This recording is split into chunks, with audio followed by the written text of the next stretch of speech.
Une histoire incroyable qui s'est déroulée au début des années 50 à Pont-Saint-Esprit dans le Gard. Les habitants avaient été pris de folie. 5 d'entre eux même avaient été tués. On a longtemps accusé le pain d'avoir été empoisonné. Aujourd'hui, révélation fracassante, la CIA aurait volontairement arrosé par voie aérienne le village de LSD dans le cadre d'une expérience. Toute une série de programmes ont été alors mis sur pied.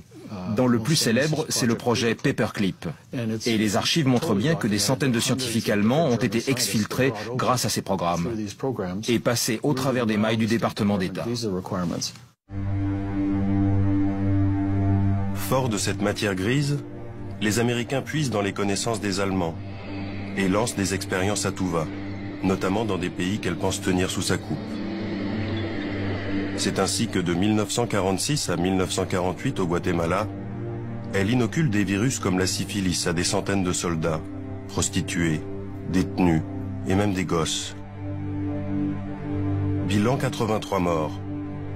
Pour cet acte, l'Amérique sera condamnée. Sur le territoire américain, on s'en prend aux démunis, ceux qui n'oseront jamais se plaindre. En 1946 et pendant 7 ans, des dizaines d'enfants malades mentaux sont ainsi nourris de céréales radioactives dans une école du Massachusetts. De son côté, la CIA ne reste pas les bras croisés. Sous couvert de la guerre froide, elle s'en prend à des villes entières. En 1950, un bateau de guerre déverse à coups d'aérosol une maladie nosocomiale sur la baie de San Francisco. 11 personnes seront hospitalisées, dont une décédera de pneumonie. Il ne s'agit pas de fiction. Toutes ces expériences ont été révélées par des documents aujourd'hui déclassifiés. La machine à broyer est en marche.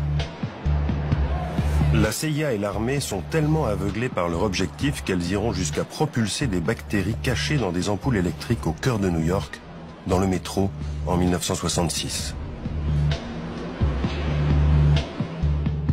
On veut calculer la vitesse de propagation en cas de guerre virale.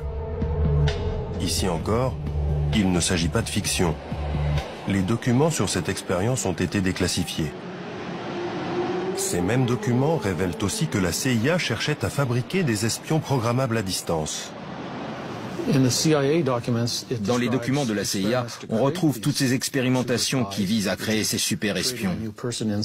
Ça consiste à créer une nouvelle personnalité sur un cobaye et de lui donner une mission comme tuer quelqu'un, voler des documents ou infiltrer des réseaux.